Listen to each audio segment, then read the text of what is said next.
नमस्कार बच्चों, आज हम लोग बात करने वाले हैं how to get 75 mark in physics JAC board 2025 में। मैं हूं गोपाल महतो, आप देख रहे हैं टीसीजी एजुकेशन। आपका बहुत बहुत स्वागत है हमारे यूट्यूब चैनल पे। चलिए आज बढ़ते हैं आगे के टॉपिक्स में। तो अगर आपको 75 मार्क लाने हैं फिजिक्स में तो आपको कुछ ब्लूप्रिंट देख लीजिए। ये चैप्टर्स हैं जैसे electric charge, electrostatic potential, capacitance and current, electricity. ये तीनों चैप्टर से आपको 16 मार्क का क्वेश्चन मिनिमम पूछा जाता है। तो आपको लगभग कुछ और क्वेश्चन होते हैं जो आपको ऑप्शनल होते हैं, वो सब मिला के टोटल आपको 20 मार्क से ज्यादा का पूछा जाता है इन तीनों चैप्टर से। जहां से आपको कम से कम तो आपको 14 नंबर गेन करने पड़ेंगे। फर्स्ट 3 चैप्टर है, आप पहले से अच्छे से पढ़ चुके होंगे, और नहीं भी पढ़े हैं तो अभी मेरे साथ पढ़ लीजिए। मैं सारा क्वेश्चन करा दूंगा, जो भी इंपॉर्टेंट है वो कीजिए। कम से कम आपको 14 मार्क का क्वेश्चन आ जाएगा। इन तीनों chapters moving charge and magnetism, magnetism and matter, और electromagnetic induction and alternating current, ये 4 चैप्टर से आपको 70 मार्क का पूछा जाता है। और लगभग 17 से लगभग 21-25 के बीच पूछा जाता है, क्योंकि बहुत सारे ऑप्शनल क्वेश्चंस भी होते हैं, तो इसलिए थोड़ा सा मार्क बढ़ जाता है। लेकिन मिनिमम 17 मार्क का पूछा ही जाता है। अगर ये आप चारों नहीं होता आपसे तो कोई बात नहीं, आप इस पे फोकस कर सकते हैं। Electromagnetic wave, ray optics and optical instrument, या फिर वेव ऑप्टिक्स। इन दोनों चैप्टर से बहुत ज्यादा लॉन्ग क्वेश्चन पूछा जाता है। तो इनमें से 18 नंबर का तो मिनिमम पूछा जाएगा, लेकिन ऑप्शन होने के कारण कम से कम 20 से 23-24 तक मार्क का पूछा जाता है, जिसमें से आप यहाँ से गेन इजीली कर सकते हैं कम से कम 16 मार्क। मिनिमम आपको उतना गेन करना पड़ेगा।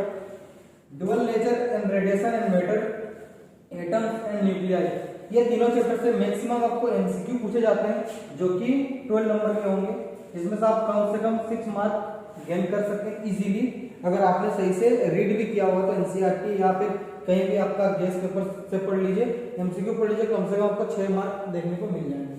सेमीकंडक्टर चैप्टर एक लास्ट चैप्टर है फिजिक्स का, जिसमें से आपको 7 से लेकर 10 मार्क का देखने को मिल जाता है। 7 से लेकर 10 मार्क तक का देखने को मिल जाता है, जिसमें से आप आराम से 7 मार्क को गेन कर ही सकते हैं। ऑप्शन क्वेश्चन के कारण 10 तक भी मार्क देखने को मिलता है, जिसमें से आप 7 मार्क को गेन कर ही सकते हैं। तो मैं वापस से मिटा देता हूँ, जिसको लेना है ले सकते हैं, आपके फोटो वगैरह ले सकते हैं यहाँ पे, ताकि आप पता चल जाए किन किन चैप्टर पे आपको फोकस करना है।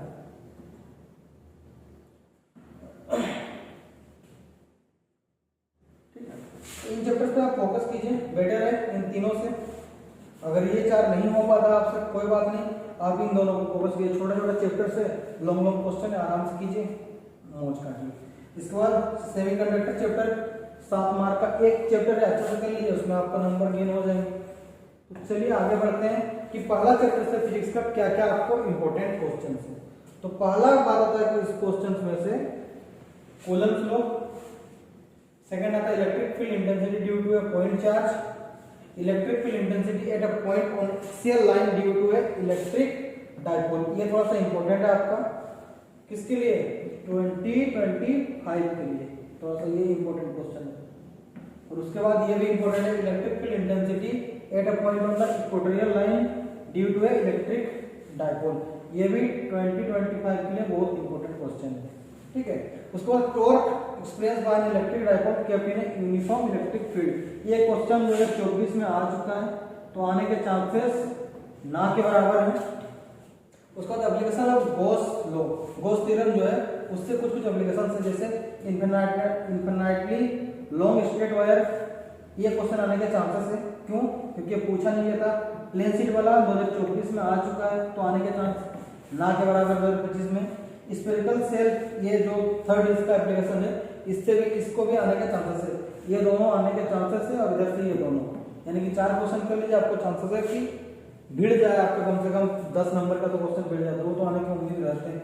तो आज हम लोग पहला और दूसरा देखते हैं। चलिए तो चलिए अब देखते हैं कूलम्ब्स लॉ।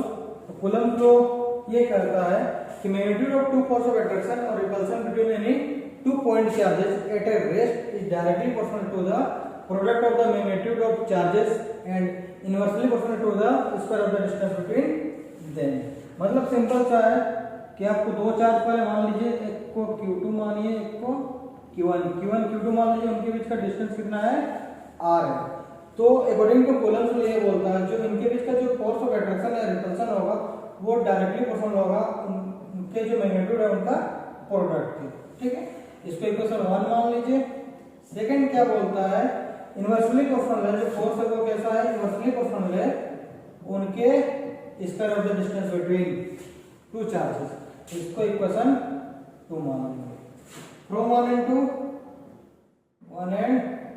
2 क्या मिलेगा हम लोग को, फोर्स जो डायरेक्टली प्रोपोर्शनल होगा Q1 Q2 divided by R square.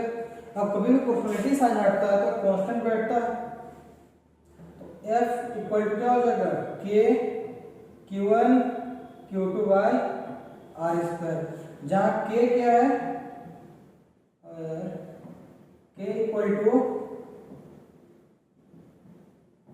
Coulomb's constant, इसका वैल्यू या फिर एसआई यूनिट मानेंगे।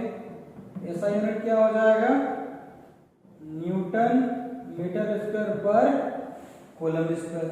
और इसका अगर न्यूमेरिकल वैल्यू लिखें तो 1/4 पाई एप्सिलॉन नॉट भी लिखा जाता है के का वैल्यू, और इसका न्यूमेरिकल वैल्यू होता है 9 × 10⁹ न्यूटन मीटर स्क्वायर पर कूलम स्क्वायर।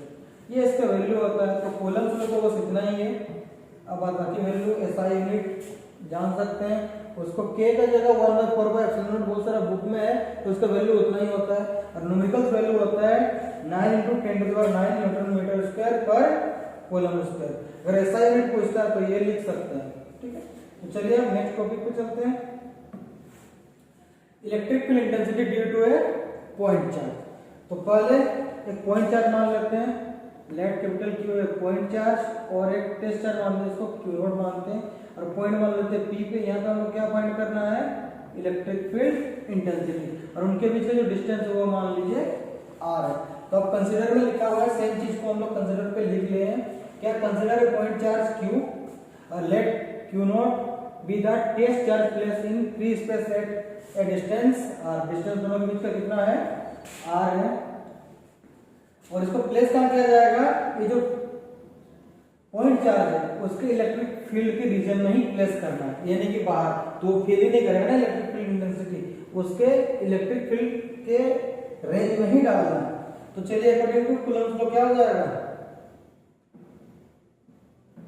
कूलम्स लॉ के अकॉर्डिंग क्या हो जाएगा, जो फोर्स होगा इन दोनों के बीच में डायरेक्टली प्रोपोर्शनल छोड़िए, कूलम्स लॉ का डायरेक्ट लास्ट फॉर्म में लिखते हैं, F इक्वल टू K का वैल्यू होता है 1/4 pi epsilon not first charge second charge, उनके बीच का डिस्टेंस है R का स्क्वायर।